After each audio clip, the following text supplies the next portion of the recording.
tardes con todos y todas los presentes que nos acompañan el día de hoy.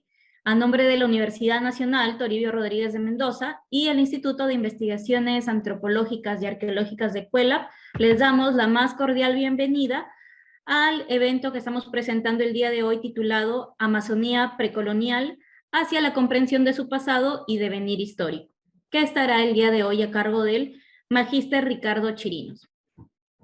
Muy bien, vamos a dar pase, en este caso, para que dé la respectiva inauguración del evento al doctor Alex Pinzón. Muy buenas tardes con todos los presentes. Quisiera, en primer lugar, ser portador de los saludos del señor rector Policarpo Chaucavalqui en este 21 aniversario de nuestra universidad. En ese marco se está realizando este evento denominado Amazonía precolonial hacia la comprensión de su pasado y devenir histórico. Muy especial el agradecimiento a nuestro expositor, el magíster Ricardo Chirinos Portocarrero, que es egresado de la Universidad Mayor de San Marcos, de la Escuela de Arqueología, y tiene una maestría justamente en su propia carrera, que es arqueología, en la Universidad de Sao Paulo, Brasil. El ponente, que tiene una vasta experiencia en instituciones del Estado, y que estoy seguro que el conocimiento que nos brinde a través de esta temática va a servir para fortalecer el conocimiento que ya han recibido y que tienen, y que quizás genere algún conflicto que conlleve a posteriores investigaciones en el auditorio. En el marco de eso, quisiera dar por inaugurado, a nombre del señor rector Policarpo Chaucavalqui, este evento académico. Muchas gracias. Gracias, doctor Pinzón, por sus palabras. Bien, para comentarles de que esta exposición va a tener una duración de aproximadamente 30 minutos, en las cuales el expositor a cargo pondrá toda la temática y finalmente ustedes, todos los participantes, van a poder plantear sus preguntas, consultas o dudas. Entonces, sin más preámbulo, le damos pase al magíster Ricardo Chirinos para que nos presente su exposición. Bueno, primero quiero agradecer a la Universidad Nacional Toribio Rodríguez de Mendoza, al INAC, en nombre del director Alex Pinzón, al investigador Daniel Castillo Benítez por haberme invitado el día de hoy a compartir con ustedes en este 21 aniversario de la Universidad Nacional Toribio Rodríguez de Mendoza de Amazonas, ¿no? Voy a compartir esta investigación sobre la Amazonía precolonial y bueno, espero generar debate para poder dialogar con todos. Bueno, Amazonía precolonial hacia la comprensión de su pasado y devenir histórico. Primero pueden ver aquí la región amazónica, que tiene aproximadamente 7 millones de kilómetros cuadrados y abarca el territorio de 9 países de Sudamérica, como se puede ver en el mapa. Bolivia, Perú, Ecuador, Colombia, Venezuela, Guyana, Surinam, Guyana Francesa y Brasil. Pueden ver aquí un detalle de la red hidrográfica de la cuenca del Amazonas. Pueden ver la cantidad de ríos en este mapa al detalle, ¿no? Que hay, que son afluentes del río Amazonas. En la coloración violeta, que pueden ver, son ya territorios más elevados, amarillos con rojo, son territorios más elevados que la llanura amazónica, ¿no? Que para el territorio peruano se conoce como selva baja, que va entre los 80 y 400 metros sobre el nivel del mar, ¿no? Con una flora y fauna muy diversa, que ha sido investigada por muchos años, ¿no? Bueno, un primer punto a tratar es sobre el proceso de ocupación cultural de la Amazonía, ¿no? Lo primero que voy a tratar son los presupuestos teóricos con los que se trabaja y se entiende el desarrollo de estos procesos culturales, ¿no? En la Amazonía. Primero señalar que las investigaciones que han sido desarrolladas muestran una ocupación de por lo menos 9.000 años antes de Cristo con ocupaciones líticas encontradas en, voy a señalar con el cursor, en la zona de Santarém, el sitio de Caverna da Pedra Pintada, ¿no? Por la arqueóloga Ana Rusmi. También en la zona de la Amazonía Central, la confluencia de los ríos Negro y Solimões, que estoy señalando con el cursor, se han encontrado evidencias de por lo menos 6.000 años antes de Cristo, también con ocupaciones líticas, ¿no? Y es a partir de 1000 años antes de Cristo que comienzan a surgir poblaciones, asentamientos, productores de cerámica y con una agricultura, ¿no? Que llega a un punto de clímax al 1000 años después de Cristo, ¿no? Con ya una serie de desarrollos complejos que muchos investigadores señalan como organizaciones políticas de cacicazgos. Pero todo este desarrollo y este proceso cultural está enmarcado en un debate teórico muy importante tomar en cuenta, ¿no? Que surge en los años 40 del siglo XX, específicamente en 1948, con la publicación del Handbook of South American Indians, donde se cataloga a los desarrollos culturales de la Amazonía categorizados como las culturas de la floresta tropical. Los investigadores antropólogos Julian Stewart y Robert Lowy son los que elaboran y construyen esta categoría de cultura de la floresta tropical. Las características de la cultura de floresta tropical son grupos humanos que tienen manejo de navegación fluvial por los ríos, tienen producción cerámica, ¿no? Hay ausencia de arquitectura monumental, hay ausencia de metalurgia, ¿no? Entre otras características.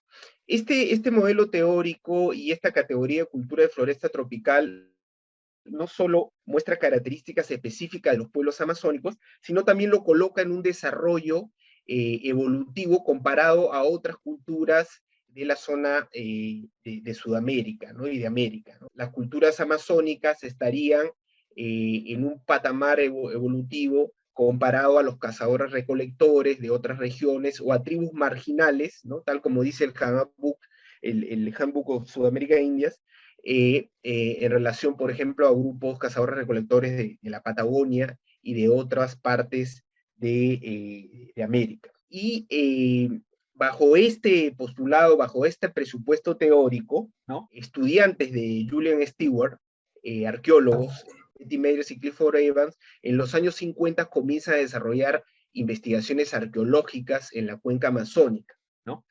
Y ellos van construyendo y van fortaleciendo esto que se ha conocido como el modelo estándar, ¿no? Que señala un determinismo ambiental, una limitación ambiental por los suelos improductivos, carentes de nutrientes en la Amazonía, capaces de sostener grandes desarrollos o sociedades complejas en la Amazonía, ¿no? Caracterizado por asentamientos que tendrían unos 10 años de duración, ¿no? Con asentamientos de extensiones aproximadamente aldeas de 50 metros de diámetro o 16 por 30, que son medidas que Betty Meyers y Clifford Evans obtuvieron de las evidencias de pueblos contemporáneos etnográficamente, ¿no? Bajo los estudios etnográficos. Entonces, en esta propuesta de Betty Meyers y Clifford Evans hay una proyección del presente etnográfico en el pasado precolonial, es decir, las poblaciones actuales indígenas, los pueblos originarios, no tendría mucha diferencia en cuanto a sus patrones de asentamiento, densidad demográfica, ¿no? y desarrollo comparado a los pueblos actuales. Por esos mismos años, específicamente en 1958, un arqueólogo norteamericano, Donald Leitra, desarrolla sus investigaciones en la Amazonía central peruana, ¿no? En el Ucayali central, y a partir de esos estudios, él sustenta una visión diferente, ¿no? Podríamos decir antagónica de la visión que era construida bajo este concepto de cultura de floresta tropical, propuesto por Betty Meyer, Clifford Evans, como alumnos de Julian Stewart, ¿no?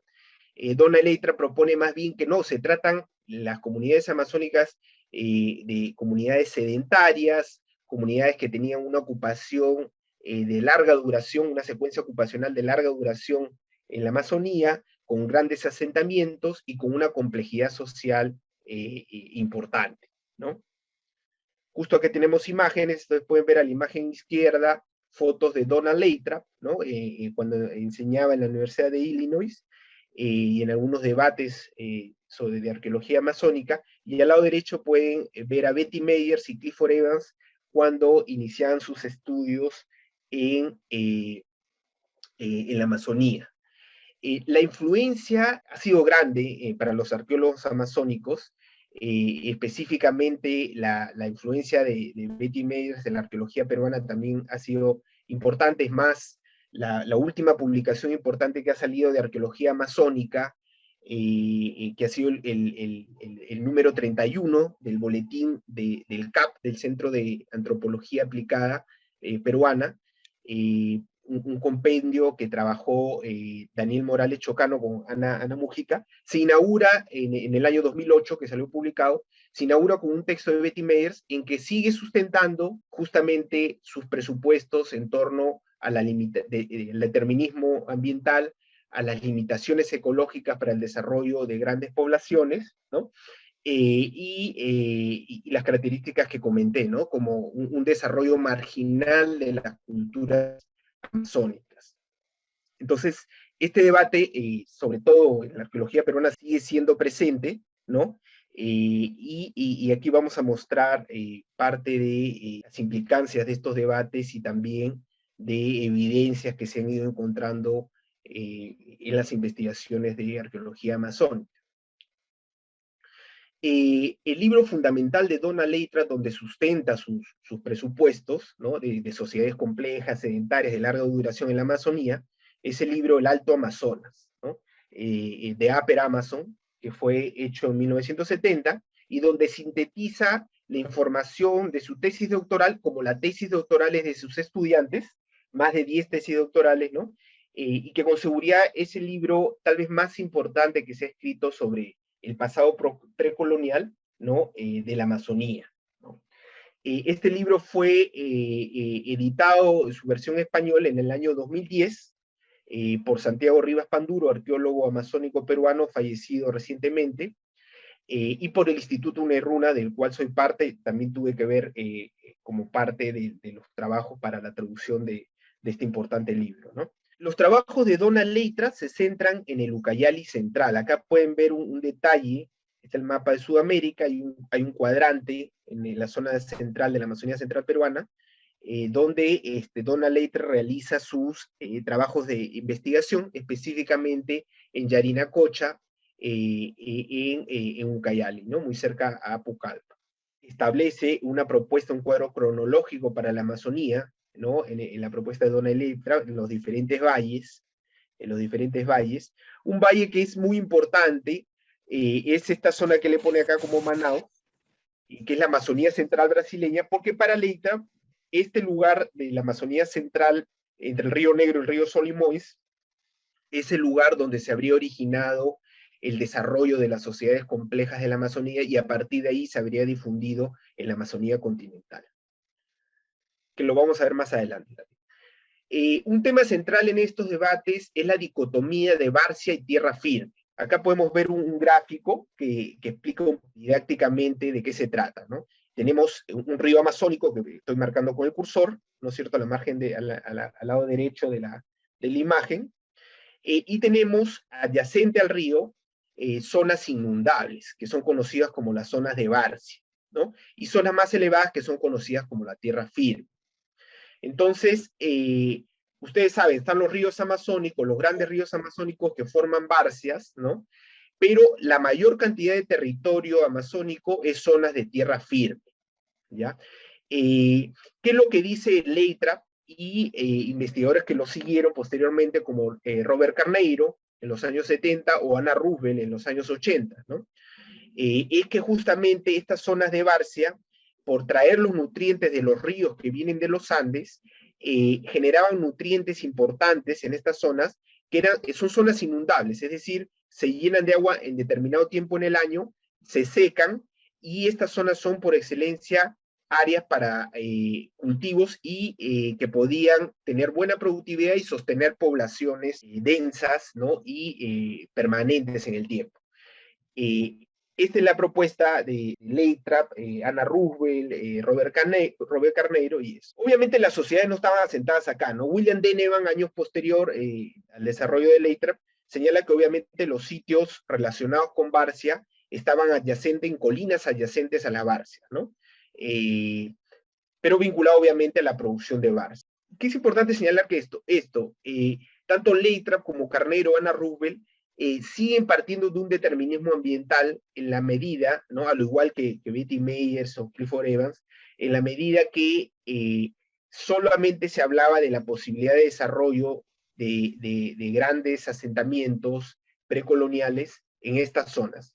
Sin embargo, en la tierra firme esto era inviable por la baja productividad del suelo que había en las zonas muy extensas de la Amazonía conocidas como tierra firme. Recordando, en el caso de Betty Meyer, para Betty Meyers y Clifford Evans, aún estas zonas no servirían para sostener grandes poblaciones en el tiempo, sedentarias, ¿no? Y de larga duración. Bueno, investigaciones hechas a fines de los años 90 del siglo XX toman la zona justamente de la Amazonía Central, ¿no? La misma zona que Lathrop señalaba que debía ser el origen de las culturas amazónicas, justamente para revisar estas hipótesis de Donald Lathrop. Es un trabajo muy arduo que inicia Eduardo Góes Neves de la Universidad de Sao Paulo, en conjunto con Michael Heckenberger de la Universidad de Florida y Jim Peters.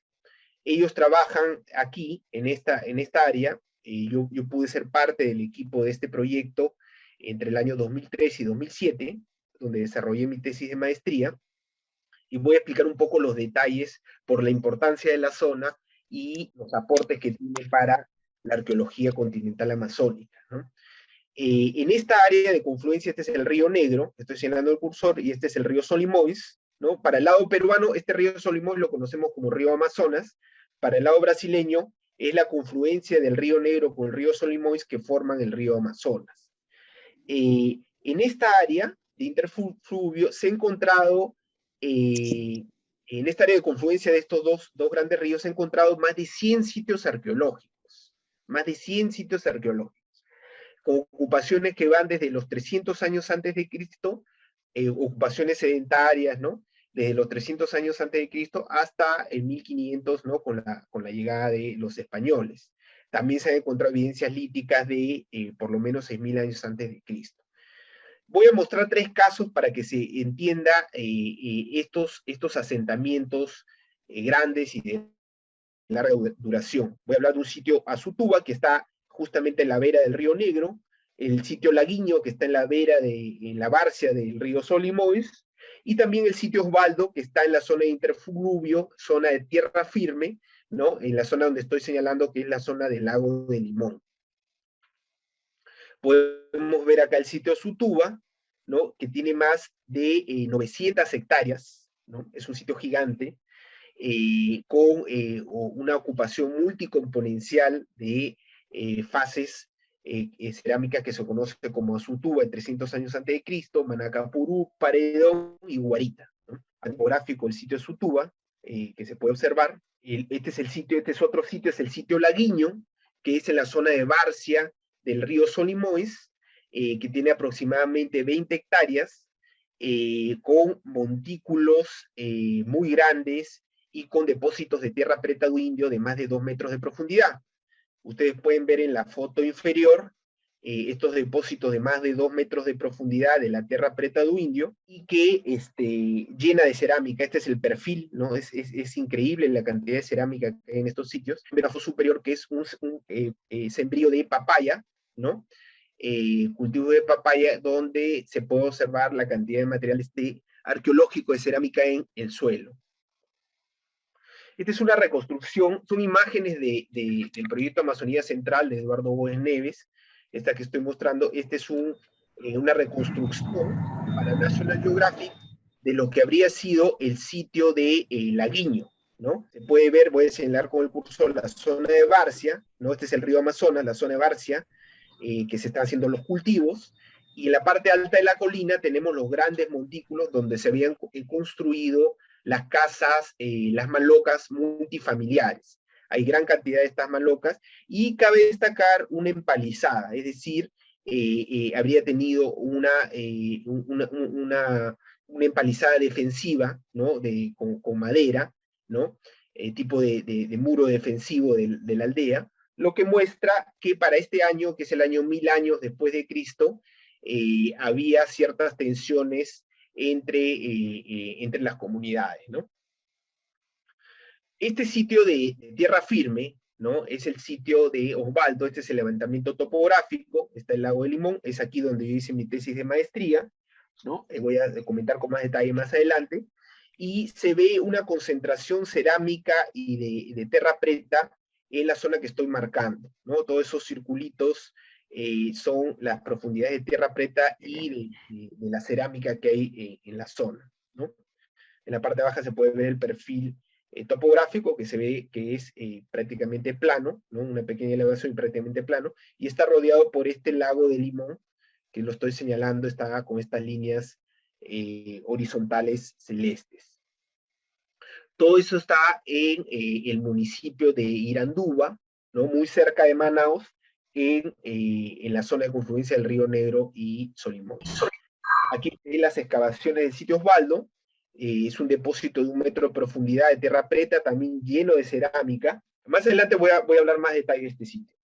Quería señalar de que una de las características de estas sociedades sedentarias, ceramistas, complejas que tienen y de larga duración, es la tierra preta do Indio. Ustedes pueden ver acá un perfil en la foto izquierda, cómo es el suelo amazónico. El suelo amazónico de la llanura amazónica es básicamente el latosolo, que es de coloración naranja, amarillenta, muy bajo en nutrientes, ¿no? Y al lado izquierdo podemos ver la tierra preta, ¿no? Que tiene gran cantidad de nutrientes y que genera una productividad enorme, que al final también voy a tratar de comentar un poquito. En la imagen de la derecha podemos ver que la tierra preta casi siempre está asociada a estas aldeas antiguas precoloniales, siempre mezclada con cerámica. Bueno, ese es un tema, ¿no? En cuanto al debate, el tema de Barcia, tierra firme, el tema de las grandes ocupaciones, o sea, está demostrado que han habido grandes ocupaciones en la Amazonía, sedentarias, con una larga ocupación en el tiempo, ¿no? Básicamente con una agricultura de yuca, ¿no? De mandioca, como dicen en Brasil, y con una agricultura intensiva de yuca y con utilización de los recursos del río, ¿no? Los recursos proteicos del río, más que la caza terrestre, ¿no? Y eso se ha demostrado en Brasil con bastante detenimiento, que más adelante voy a mostrar un caso. Otro tema importante es el tema de la correlación que hay entre las cerámicas arqueológicas y los troncos lingüísticos de las poblaciones indígenas y originarias. ¿Ya? Leitra pone este mapa para mostrar los dos grandes troncos lingüísticos de la Amazonía, el arawak y el tupí guaraní, ¿no? Lo que ven con una mancha clara, donde estoy señalando hacia el oeste, es los grupos indígenas lingüísticos arawak, y lo que están con manchas más oscuras, líneas horizontales oscuras, es de los tupí guaraní, ¿no? Esta es la conformación de los grupos indígenas que están vinculados a estos dos troncos lingüísticos y que estarían a la llegada de los españoles, ¿no? Que Leitra reconstruye a partir de las fuentes históricas y etnográficas. A partir de esto es que Leitra da una propuesta de la expansión y el surgimiento de los grupos sedentarios, ceramistas de la Amazonía, ¿no? En la secuencia pueden ver, este es el primer mapa, donde habría surgido en la Amazonía central los grupos arawak, ¿no? En un mismo lugar, en la zona de Amazonía central, y los grupos tupí guaraní, a partir de lo cual se habían comenzado a expandir, como se puede ver en la imagen de abajo, ¿no? Inferior izquierda, ¿no? Lo arawak hacia el oeste, lo tupí guaraní hacia el este.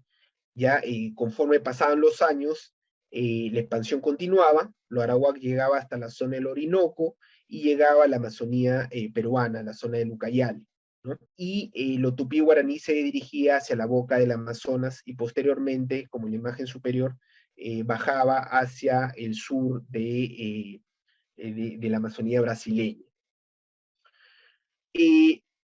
Si bien las investigaciones del proyecto Amazonía Central, que justamente fueron a trabajar en esta área, han mostrado que esta área no es tan antigua como pensaba Leitrap, ¿no? La propuesta de Leitrap de la correlación entre las cerámicas arqueológicas y los grupos lingüísticos continúa en su desarrollo, ¿no? Y específicamente yo voy a mostrar el caso para el caso de los pueblos arawak, del tronco lingüístico arawak, ¿no? Que para el caso de Perú ustedes conocerán los mashiguengas, los no mashiguengas, los yanesha, los ashánicas, ¿no? Son pueblos de lengua arawak.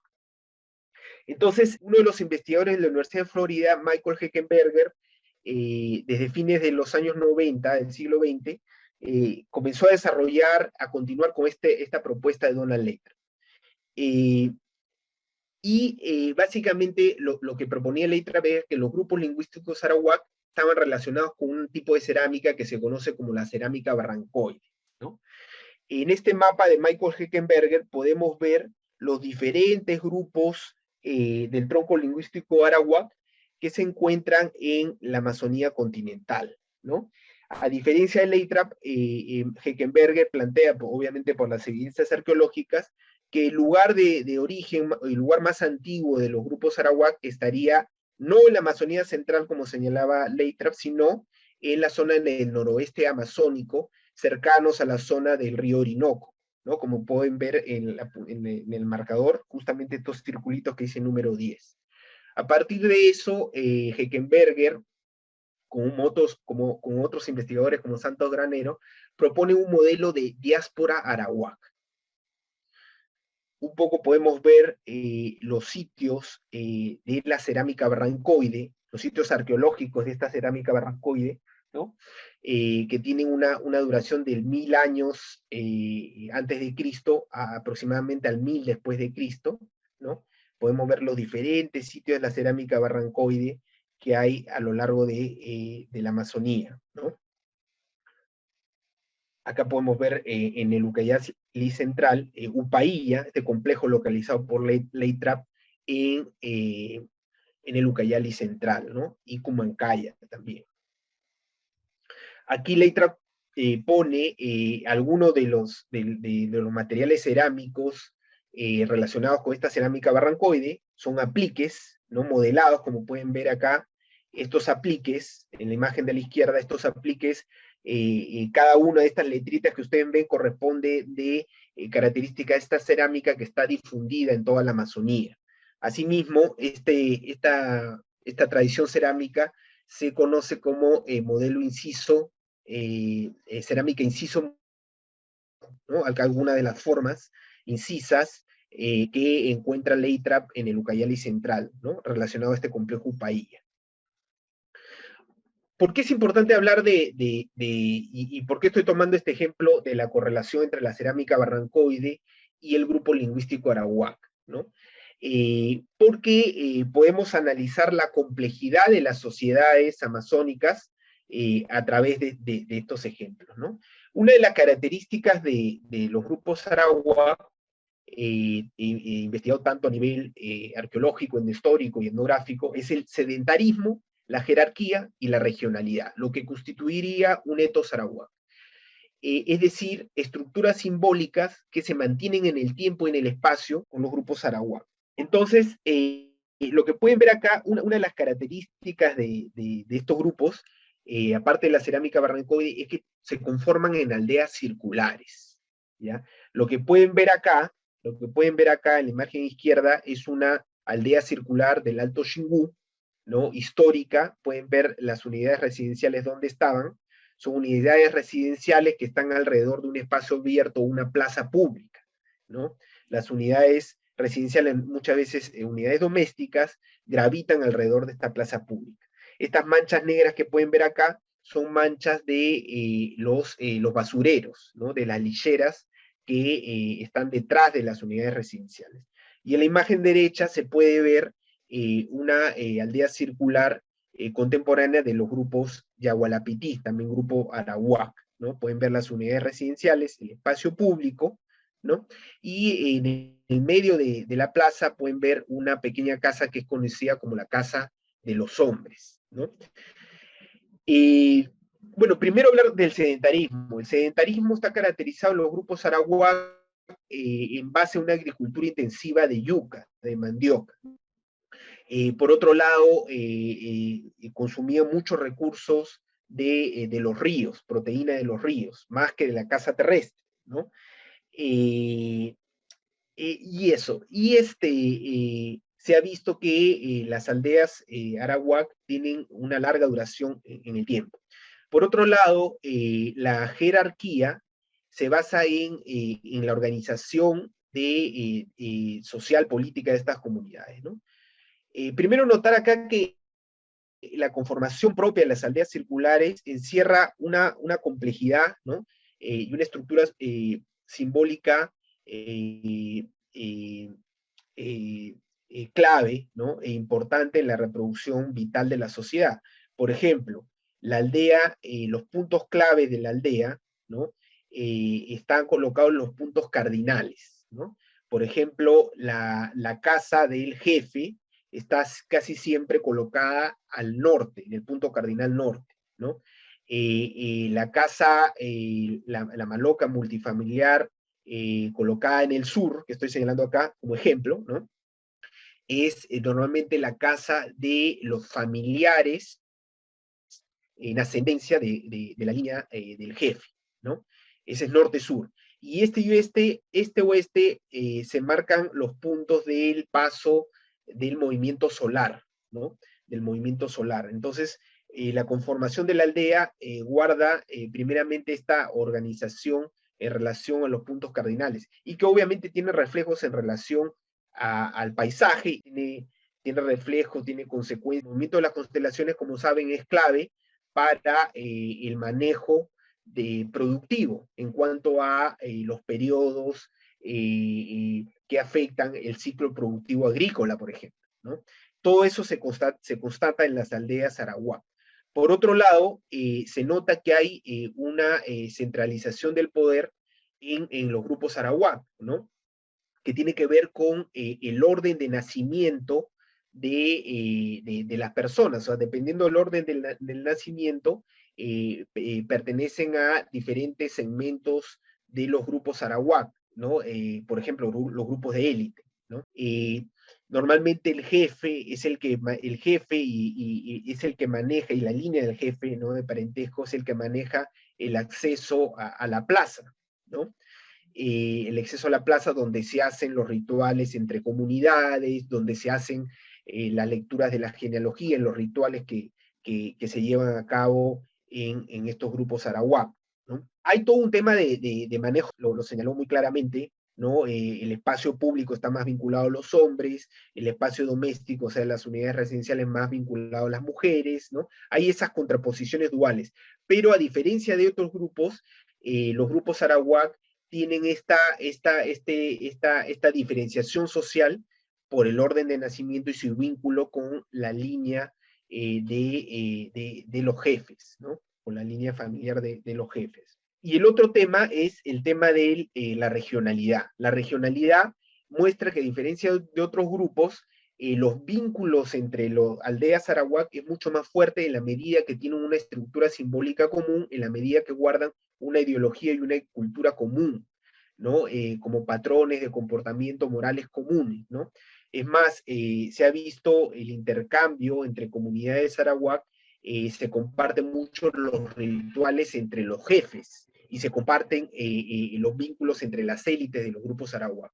Todo esto está dentro de la complejidad de los grupos arawak, de los grupos amazónicos, que son los primeros o los más antiguos grupos ceramistas, agrícolas, sedentarios de la Amazonía. Bueno, y acá vemos un caso específico, que es el que estuve trabajando en mi maestría. Ustedes pueden ver en la imagen izquierda la zona de confluencia del río Negro y el río Solimoes, ¿no?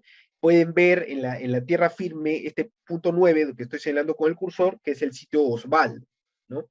Pueden ver en la imagen de la derecha una imagen en grande ya de esta zona de tierra firme, del lago de Limón, y hay como 4 sitios que son contemporáneos, con las mismas características en cuanto a la cerámica del sitio Osvaldo, ¿no? Lo que muestra esta regionalidad que es característica también de los grupos Sarawak. Lo que yo realicé en mi maestría fue un análisis de agrupamiento espacial y un mapeamiento de los datos de peso y cantidad de material cerámico profundidad de la tierra preta, ¿no? Pueden ver un detalle, ¿no? Nuevamente el mapa topográfico del sitio Osvaldo, ¿no? El río Lago de Limón, y pueden ver la zona de mayor concentración cerámica y de tierra preta, donde logré identificar en total 7 concentraciones cerámicas y de tierra preta, alrededor de un espacio casi limpio, abierto, que me hizo llevar a pensar de que estas concentraciones se trataba de zonas de basurales vinculadas a unidades residenciales, como las aldeas circulares que mostré anteriormente, ¿no? Lo que me llevó a proponer que se trataba de una aldea circular, ¿no? De 150 por 180 metros de distancia, ¿no? Y que por los estudios que vamos a ver más adelante, tenía una secuencia ocupacional del 500 al 700 después de Cristo. Es 200 años de ocupación continua de esta aldea amazónica en tierra firme, muy diferente de lo que proponía Betty Meyer para estos sitios o estos asentamientos, que consideraba máximo 10 años de ocupación en la aldea, ¿no?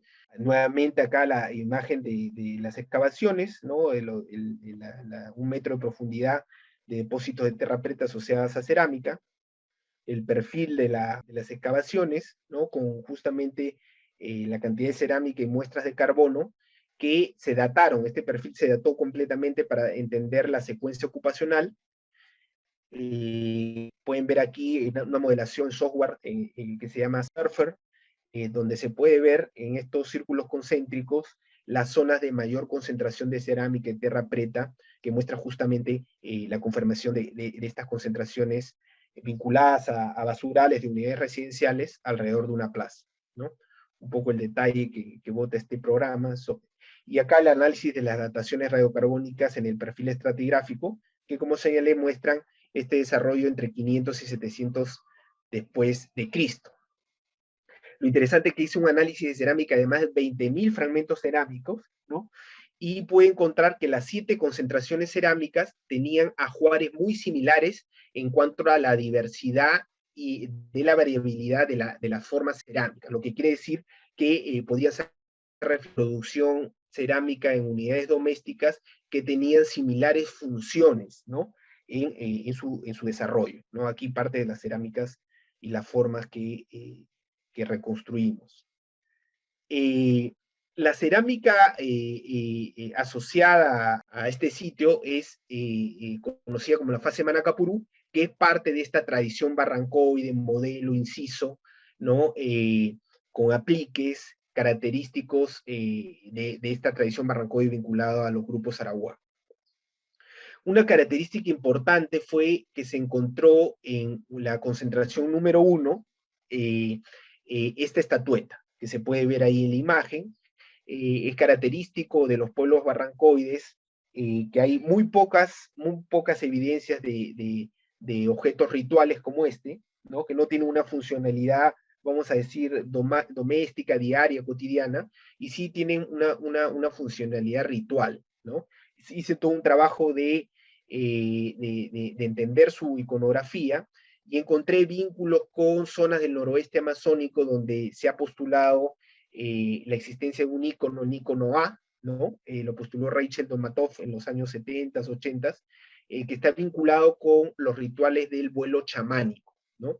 Este autor propone que estas estatuetas se usaron en estos rituales chamánicos y que el icono, la iconografía de esta estatueta implica un ser antropomorfo con 2 animales auxiliares de aves que lo ayudan en los rituales chamánicos.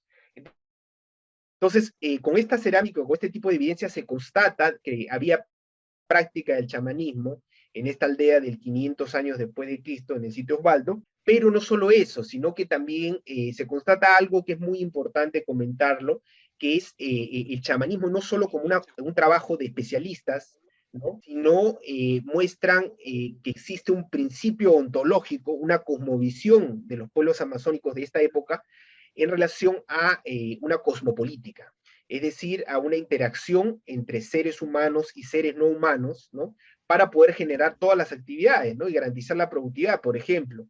En el caso de la agricultura, ¿no? El conversar, el pedir respeto, permiso para poder generar agricultura a los espíritus, a los entes de la tierra o del río, asimismo con espíritus y entes, entidades que tienen agencia, ¿no?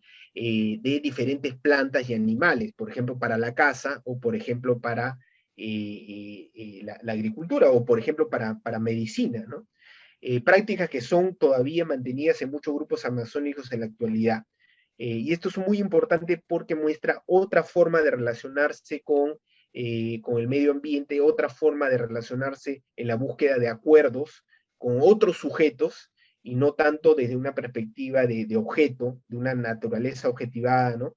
Como se impone en la época de la modernidad con la colonización europea, ¿no?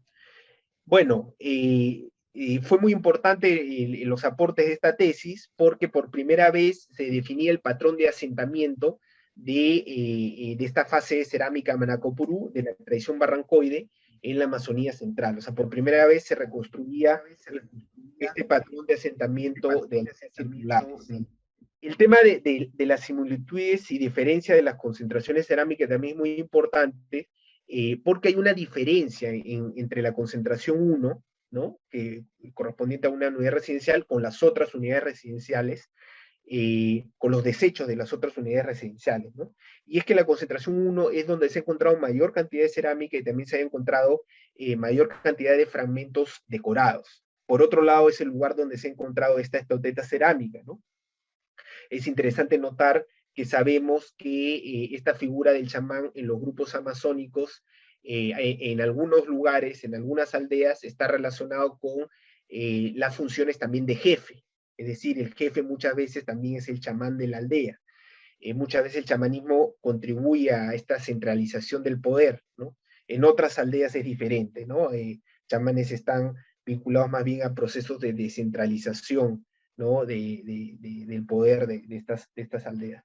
Pero esta característica muestra que es muy probable que esta concentración 1 esté vinculada justamente a un segmento social de élite dentro de la aldea, muy vinculado con funciones de jefe y vinculado muy probablemente con prácticas chamánicas, ¿no? Y acá hay un punto importante que sirve para explicar los procesos de desarrollo de este tipo de sociedades en la Amazonía, ¿no?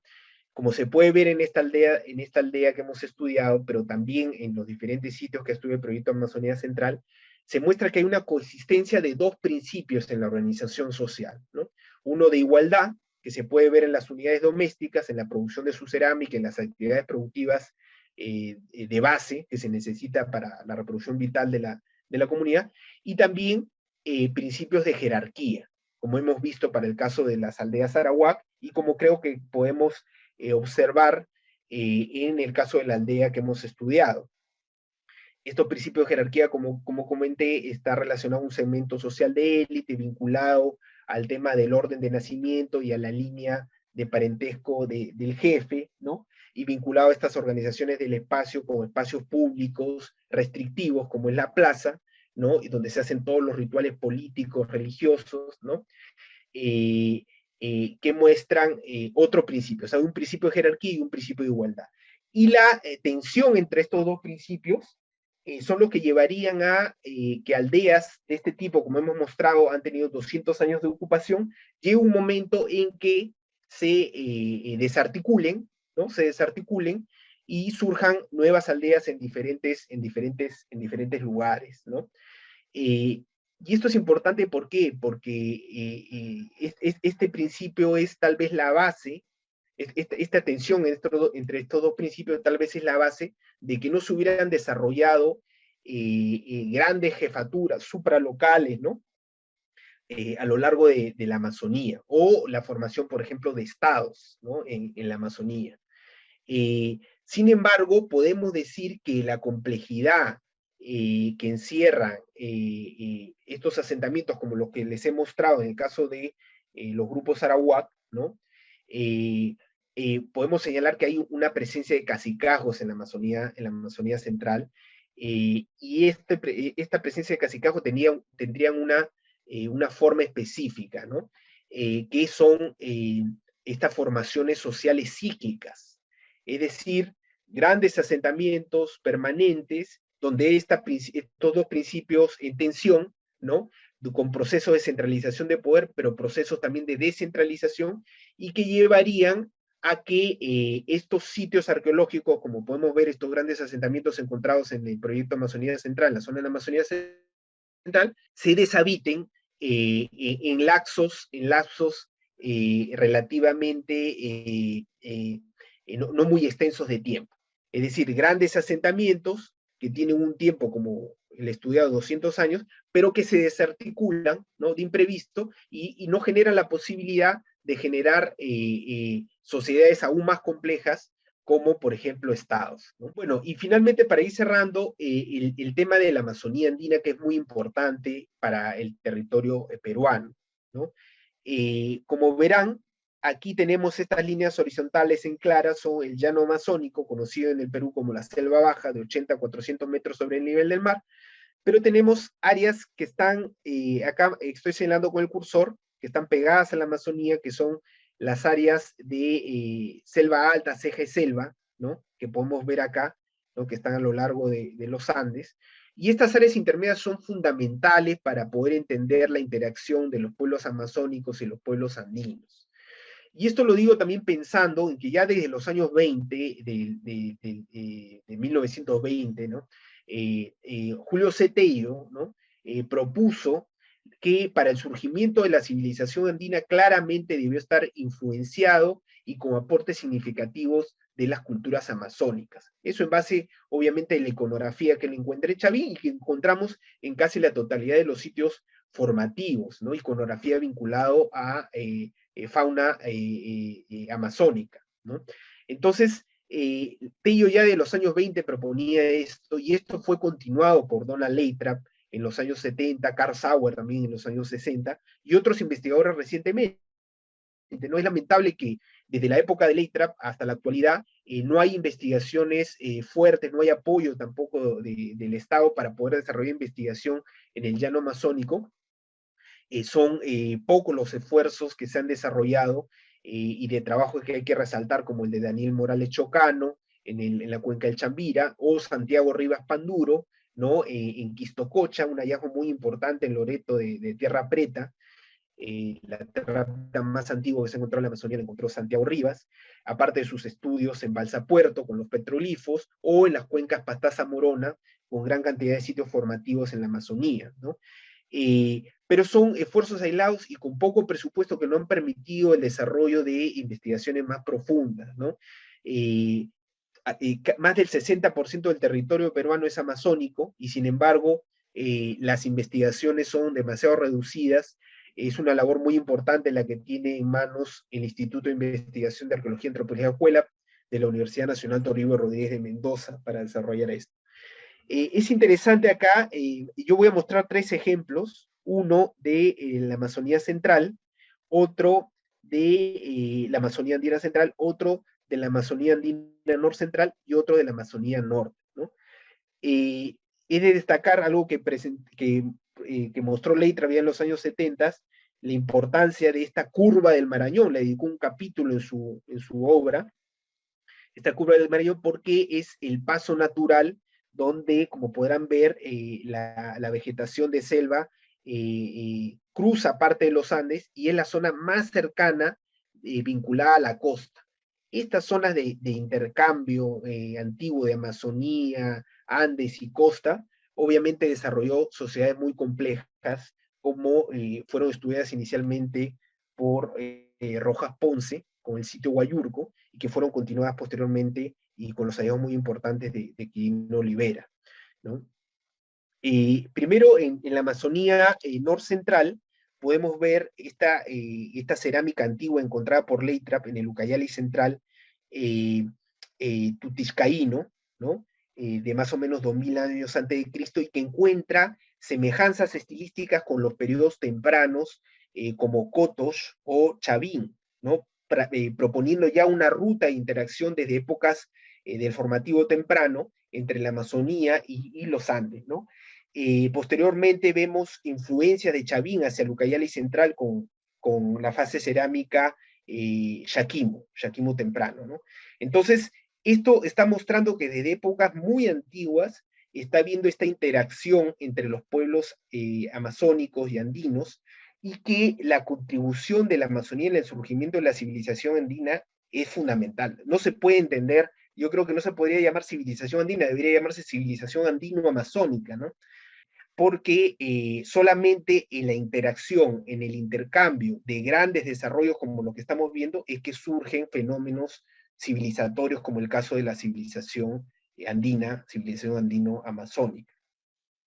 Esta es la cerámica tutiscaíno temprano, ¿no? La característica se encuentra en muchas partes de la zona andina, en los periodos más tempranos de la cerámica en el territorio andino-amazónico. Este es el hallazgo, el sitio Monte Grande, justamente en esta curva del Marañón, los afluentes del Marañón, el río Chinchipe, Urcubamba, ¿no? Que encuentra Quirino Olivera, un gran hallazgo muy importante para levantar justamente el debate de Amazonía y su influencia en el área andina, este centro ceremonial en espiral, ¿no? Vinculado al formativo temprano, Y finalmente este ejemplo en la zona de Amazonía Andina Central, que es el territorio de este grupo arawak, ¿no?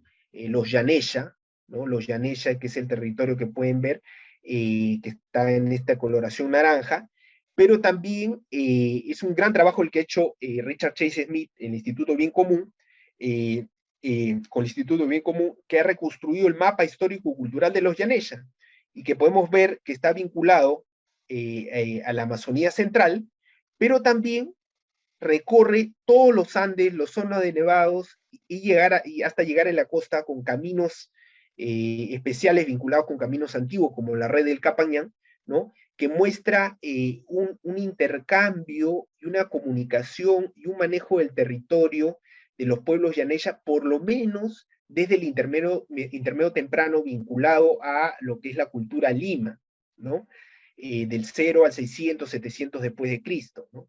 Entonces, tienen justamente en esta cosmovisión animista, en que hay un vínculo sagrado con los jircas, con las montañas, con la laguna, con determinados elementos significativos del paisaje, esos sitios están nombrados con nombre Yanesha a lo largo de los Andes y de la costa. El autor de esta investigación inclusive comenta que podría tratarse más bien de un sustrato arawak en los Andes y en la costa central, ¿no? Desde épocas muy, muy antiguas, que con las diferentes invasiones posteriores vinculados a grupos Aru o grupos Quechua, se habría modificado. Y los Yanesh habrían regresado al llano amazónico, y los desarrollos acá hubieran seguido otra historia. Pero es muy interesante esta propuesta, y muestra la complejidad, y muestran cómo la interacción entre estos grupos amazónicos y andinos son originadores de civilización y culturas complejas. Finalmente, con esto cierro, un tema que también Leitra mostró fue la relación entre los grupos indígenas contemporáneos, pueblos originarios contemporáneos amazónicos, y los pueblos arqueológicos antiguos de la Amazonía. ¿En base a qué? A la correlación estilística de la cerámica y la producción tanto en textiles y cerámica de los grupos contemporáneos. Acá una foto de los análisis de letra en cuanto a los grupos Shipibo, mostrando la continuidad cultural de larga trayectoria. También lo muestra en el caso de los Asháninkas. Y esto es muy importante, ¿por qué? Porque muestra una larga trayectoria histórica de los pueblos originarios que se remontan a por lo menos 2000 años antes de Cristo. Proceso en el cual también hay una transformación del paisaje amazónico, Ya dejó de ser visto la selva, la Amazonía, como un bosque virgen. En realidad es un bosque transformado históricamente por la sociedad y los grupos humanos de larga trayectoria. Y lo más importante, que fue transformado este ambiente amazónico de manera eficiente en el manejo de recursos. Muy diferente, como vemos acá, a la noción actual del trato de la Amazonía, donde predomina la visión de industrias extractivas, madereras o petroleras. Este es un mapa del antropólogo amazónico Surralés, que muestra la Amazonía peruana, el 70% de la Amazonía peruana con lotes para concesiones petroleras o mineras para explotación o exploración de estos recursos. 70% de la Amazonía peruana está lotizada para concesiones, ¿no? Y esto es lamentable porque pone obviamente, justamente por eso es que hay al año más de 200 conflictos ambientales, porque justamente las comunidades pierden parte de su territorio y pierden la posibilidad de un desarrollo sostenible, de reproducción vital de las comunidades. Y eso lo que significa en términos culturales también es tremendo en cuanto a la pérdida que esto significa. Esto ojalá se revierta en el tiempo. Por eso es tan importante el estudio del pasado precolonial, en el cual justamente vemos desarrollos de tecnologías que son claves y fundamentales en el mundo actual. Como el caso, con esta imagen podemos ver la tierra preta, ¿no? El nivel de productividad en un mismo local que se logra con el suelo amazónico normal, natural, y los suelos de tierra preta antropogénica, que es una tecnología que ha sido construida dentro de esta cosmovisión de reciprocidad, de tratar como sujeto, ¿no?, a la tierra, y es una tecnología desarrollada por los pueblos amazónicos precoloniales, ¿no? Y esta tierra preta no solo es importante en relación a generar mayor productividad de los suelos, ¿no?, sino también contribuye a fenómenos como, a minorar fenómenos como el tema del calentamiento global, ¿no?, por la emisión de gases de efecto invernadero, ¿no? Básicamente el gas principal causante del gas del efecto invernadero y las consecuencias del calentamiento global, es el dióxido de carbono, ¿no?, que sale justamente en gran medida por la actividad agrícola. Entonces, en un tiempo actual en que la desertificación ha destruido la capacidad de los suelos a nivel mundial, ¿no?, en procesos como el cambio climático, que han contribuido también a este proceso, en procesos de aumento poblacional de miles de millones de personas que hay en el mundo y que sigue creciendo, la necesidad de alimentos cada vez es más escasa y la necesidad de poner atención en los suelos y en la agricultura es fundamental. Para todo esto hay una respuesta que es una respuesta histórica que han dado los pueblos y que contribuyen justamente a resolver problemas actuales, como es la tierra preta do Indio. Y aquí quiero resaltar el trabajo que viene desarrollando el Centro Sachamama de la región San Martín, ¿no?, en Lamas, muy cerca a Tarapoto, que vienen produciendo esta tierra actualmente, ¿no?, para entregarlo a las comunidades agrícolas de la zona. Esto es un sueño que tuvo Sombroek, que fue el primero que investigó este tema de la tierra preta, ¿no?, en los años 60. Él proponía, él ya murió, ¿no?, en el año 2003, él proponía justamente el desarrollo de una tierra preta nueva, ¿no?, a reducir los gases de efecto invernadero y contribuir al mejoramiento de los suelos y el mejoramiento del tratamiento del planeta, ¿no?, del planeta. Entonces, y en un trato de igual a igual como sujetos, ¿no?, con todo lo que les rodeaba, ¿no? Con eso culmino y agradezco la invitación. Bien, muchas gracias, magíster Ricardo Chirinos. Bien, preguntas en sala si hubiera alguna consulta, duda, interrogante, aporte quizá. Hola, buenas tardes, mi nombre es Paola. Yo estudié antropología. Me parece muy interesante la presentación. Quisiera saber qué ¿cuál sería ese factor que diferenciaría estos grupos mucho más jerárquicos, ¿no?, de la Amazonía y grupos amazónicos que son mucho menos jerárquicos, ¿no? Como esta idea de las sociedades contra el Estado, ¿no? Y que digamos que la acumulación de poder es más rechazada, ¿no? Entonces, ¿qué factor estaría entrando en juego ahí? Me ponía a pensar tal vez el tema de que la casa es más importante en estas sociedades contra el Estado, eh, o qué factores crees que están involucrados. Muchas gracias por la pregunta. Eh, sí, este tema es interesante, lo ha estudiado mucho Michael Heckenberger, ¿no?, que es el que propone justamente este modelo de diáspora arawak vinculado a grupos que mantienen esta estructura simbólica conocida como etos arawak, ¿no? Y justamente encuentra diferencia en relación a los grupos tupí-guaraní, ¿no?, que justamente creo es el ejemplo que comentas de sociedades contra el Estado.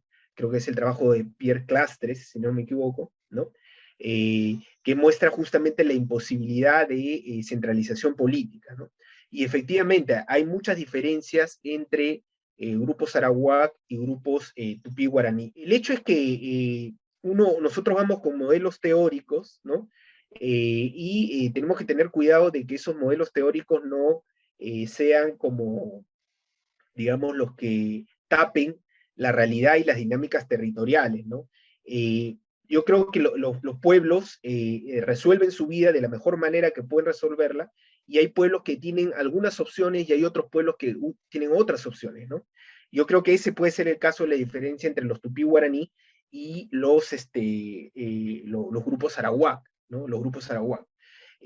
Justamente, por ejemplo, los tupí-guaraní siempre hay intercambio entre comunidades, ¿no? Pero se ha notado que los intercambios entre las comunidades arawak guardan, como decía, esta moral común, esta ideología común, ¿no?, como una estructura común, y comparten los intercambios en rituales entre jefes, y comparten entre las élites de los asentamientos, cosa que no se ve, por ejemplo, en los tupí-guaraní, ¿no? Entonces, yo creo que tiene que ver con eso, con las diferentes opciones que se desarrollan a lo largo de la historia y que les sirve muy bien a unos y a otros no.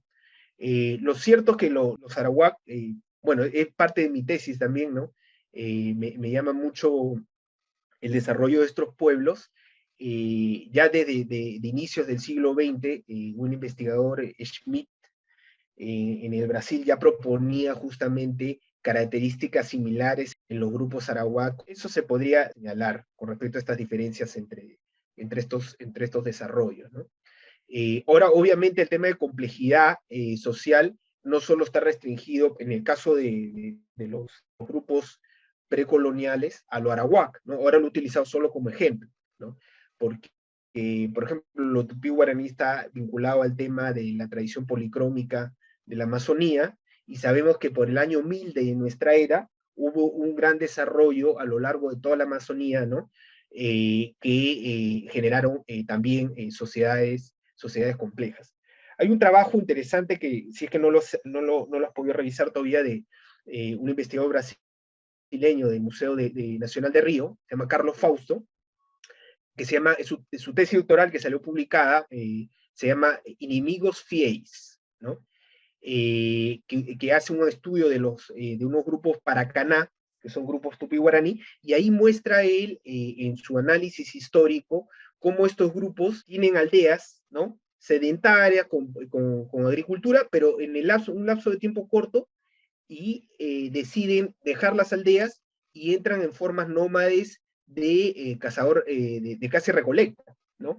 Lo que muestra que estas formas son bastante más fluidas de las que pensamos, ¿no? Se piensa mucho en estados evolutivos, ¿no? No, primero son los cazadores-recolectores, después la agricultura, un pueblo agrícola ya no vuelve a ser cazador-recolector.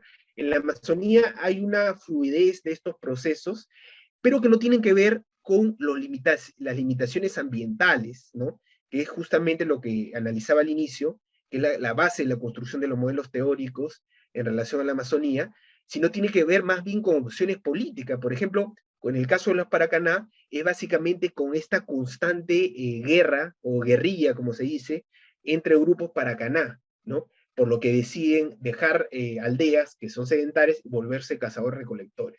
Yo creo que ese es uno de los estudios más serios que hay, que muestran esta dinámica, ¿no? Esta dinámica de comunidades. Muchas gracias, súper interesante. Gracias a ti por la pregunta. Bien, Magister Ricardo, disculpe, tenemos preguntas en chat. La pregunta viene de Esmeralda Vitri y ¿es posible pensar en cuanto a la organización social diferentes formas en cuanto a la jerarquía, tales como se han planteado para otras regiones, como la idea de heterarquías? Ajá. Sí, justamente eso traté de mostrar para el caso del estudio que mostré en relación a la aldea Sarawak, que hay diferencias que se pueden nombrar como jerarquías horizontales, ¿no? Que son las que se les usa el nombre de heterarquías, ¿no? Que son, por ejemplo, las diferencias de género y edad, ¿no? Entre un grupo, por ejemplo, de una aldea circular, que era el caso que estaba mostrando. Las heterarquías son, por ejemplo, estas diferencias entre los espacios de los hombres y los espacios de las mujeres. Los espacios de los hombres vinculado a la plaza pública, ¿no? Y el espacio de las mujeres a las unidades domésticas, ¿no? Igual también hay diferencias de edad que entran dentro de estas diferencias heterárquicas, ¿no? Pero sin embargo, para el caso de los Sarawak, se considera de que no solo hay estas jerarquías horizontales o heterarquías, sino también hay jerarquías verticales, ¿no? Que justamente es la diferencia de segmentos sociales por el orden de nacimiento, vinculado a los linajes del jefe, ¿no?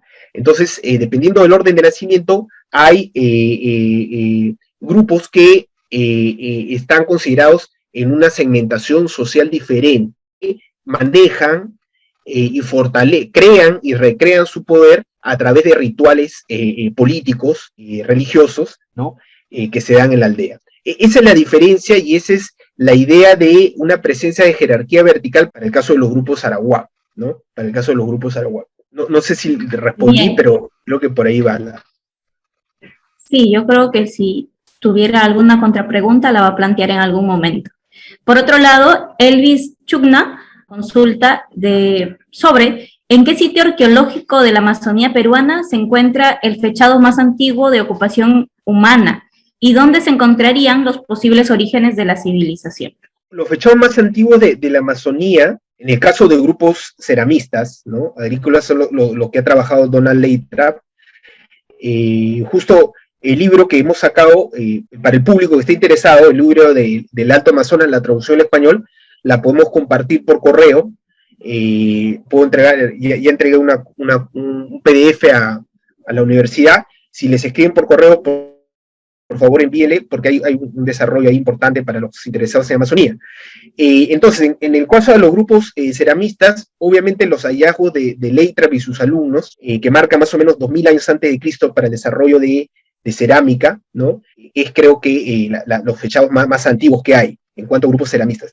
A evidencias líticas, hay un estudio que yo no lo pude revisar muy bien, que es una tesis doctoral, si no me equivoco, de Warren Church, que trabajó en algunos abrigos rocosos en San Martín, ¿no? Tendría que revisar, que encuentra evidencias líticas vinculadas a varios miles de años antes de Cristo. Tal vez ese sea alguna de las evidencias más antiguas para la Amazonía peruana. En cuanto a los vestigios humanos, eso sí, habría que verlo, hay un tema complicado, complejo, en cuanto a la conservación en territorio amazónico por el clima que hay, pero habría que revisar, por ejemplo, los hallazgos que ha hecho ahora Rivera, ¿no? En el sitio de Monte Grande, y creo que el otro sitio es San Isidro, pero creo que el más antiguo es Monte Grande, pero creo que no va hasta el 500 años antes de Cristo, ¿no? Habría que revisar cuáles son todavía los vestigios más antiguos de osamentas humanas en la Amazonía. Bien. Veo que está levantada la mano de Lino Meneses. Marita, si es que, no sé si es que él quiere intervenir. Me parece que sí, a ver, vamos a darle pase. Muchas gracias, Ricardo, por la exposición. interesante ponencia. Bueno, le habla Lino Meneses de aquí de Venezuela. Verá que el tema de la expansión de los pueblos arahuacos, pues los protomaipures, es un tema bastante apasionante y bueno, nos ha tocado a nosotros trabajarlo en el norte de Sudamérica, ¿no? Hacia la cuenca del lago Maracaibo tenemos actualmente grupos de lengua arahuaca, como son los famosos guayú, que ocupan una porción del territorio binacional entre Colombia y Venezuela. Yo quería hacer dos comentarios, nada más, Ricardo. Tú hablabas de la importancia de lo que es, ¿no?, la relación Ande-Cuenca Amazónica, ¿no? O la Orinoquia, vamos a llamarlo en el caso nuestro, venezolano y colombiano, que lo llamamos la Orinoquia porque tiene que ver cómo desembocan los ríos, ¿no? La unión entre la Orinoquia y la Amazonía tiene que ver con el caño de Cassiquiare, ¿no? El río Negro Cassiquiare, que es donde precisamente se unen tanto la Orinoquia como la Amazonía. Y bien interesante porque aquí en el territorio venezolano, lo que es hoy Venezuela, ¿verdad? William Barclay consiguió unos conceptos arqueológicos muy antiguos, de aproximadamente 9.000 años de antigüedad, que están estrechamente vinculados, arqueológicamente vinculados, con la sabana de Bogotá, ¿verdad? En los Andes centrales colombianos, con los sitios de Labra, que también son sitios muy antiguos, que también son de 7.000 a 9.000 años de antigüedad, y donde se ve la importancia que han tenido los ríos como vía de comunicación entre los Andes y lo que es la llanura, ¿no?, de la Orinoquia o de la Amazonía. O sea, por lo menos en los Andes colombianos nacen el río Inírida, para ponerlo, el río Guaviare, que son un afluente importante, ¿no?, del río Orinoco, para ponerle un ejemplo. Entonces, indudablemente, ese planteo que tú haces de que hay que hablar de una civilización andino-amazónica, yo creo que cobra vigencia a la luz de los hallazgos arqueológicos que han venido demostrando esta relación, ¿verdad?, histórica de pueblos de tierra baja y tierras altas. Yo creo que es un elemento importante. El otro elemento que yo quería agregar, no sé, para su apreciación, Ricardo, tiene que ver con que el problema de los arahuacos es un problema bastante complejo, así como en el caso nuestro, los pueblos de lengua caribe, ¿no? También, o sea, todos los pueblos de lengua arahuaco es un problema complejo. No son un pueblo homogéneo, o sea, desde el punto de vista de como grupo étnico, como no son los arahuacos, que es la lengua arahuaca, expresa distintas etnicidades, y esas etnicidades también entonces se expresan en el registro arqueológico. Yo creo que eso es importante.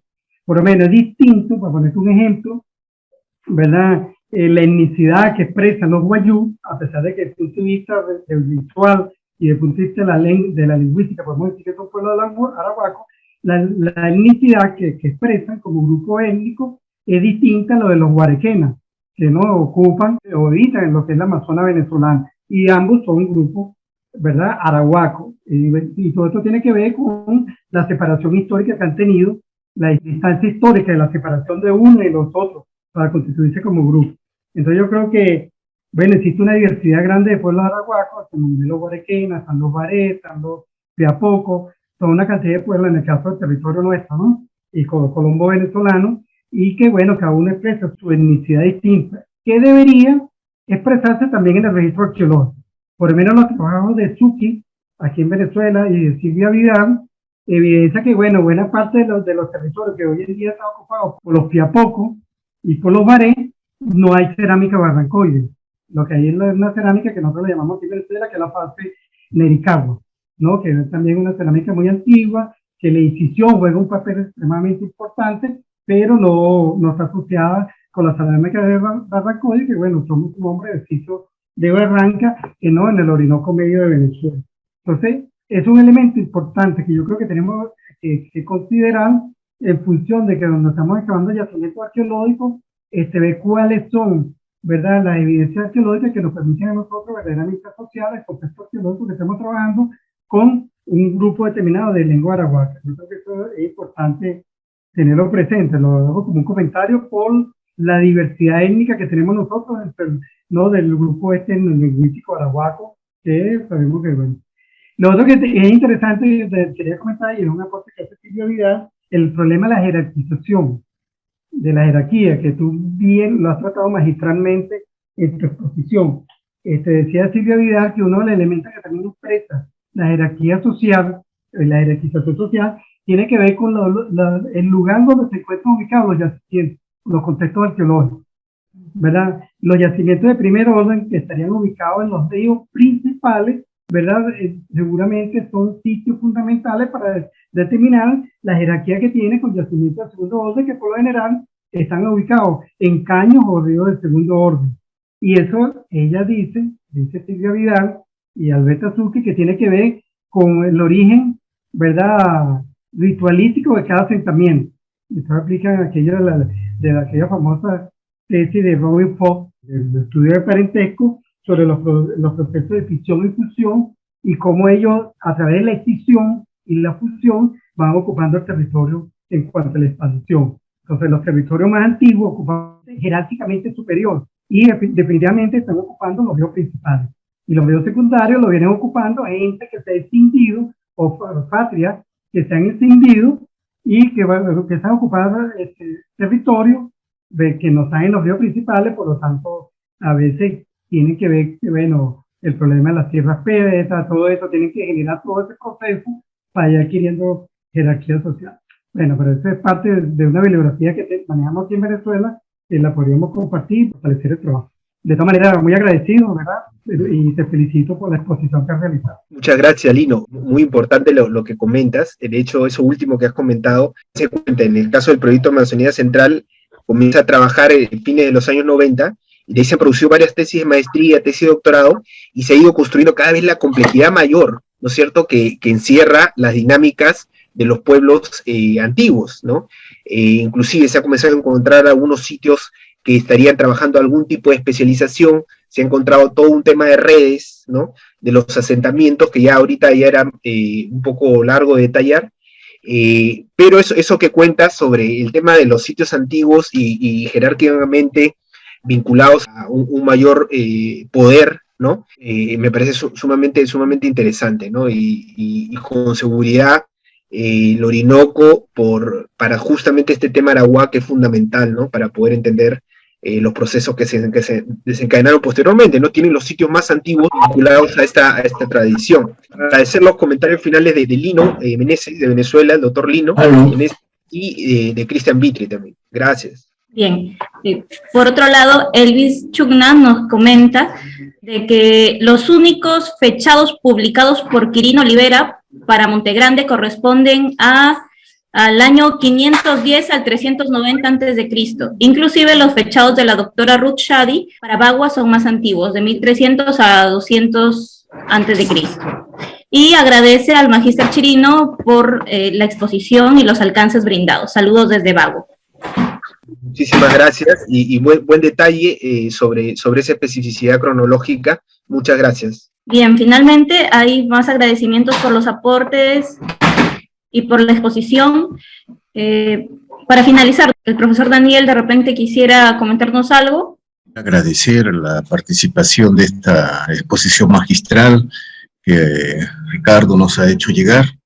Veo la necesidad realmente de, no solamente en Amazonas, sino ver la parte baja, también los Andes, y comparar, hacer analogías en lo que respecta a las investigaciones arqueológicas, con la finalidad de poder ir construyendo cada vez más. Y vamos a hacer llegar por correo electrónico el libro que mencionó Ricardo, de la traducción que se ha hecho, que lo he tenido la oportunidad de leer y realmente entiendo que se tiene que compartir para poder afianzar y fortalecer mayores conocimientos, aún que están en inicio en esta parte de la región Amazonas. Solo me queda y me resta decirles a Ricardo, muchas gracias por esta magistral exposición. He concluido el evento en este 21 años de aniversario que nuestra universidad está en celebraciones. Muchísimas gracias, Daniel. Muchísimas gracias a la universidad, al INAC, por haberme hecho parte de esta celebración tan importante para la región Amazonas, pero también para la Amazonía en general, que necesita desarrollar más debates, más investigación, ¿no?, entre todos. Gracias. Bien, no teniendo más comentarios ni más aportes, muchas gracias, magíster Ricardo Chirinos. Muchas gracias, y a Mónica también, a Mónica Panaifo, que ha comentado. Muchas gracias, que investigó mucho también la CEL. Muchas gracias por su participación y hasta una nueva oportunidad. Hasta luego.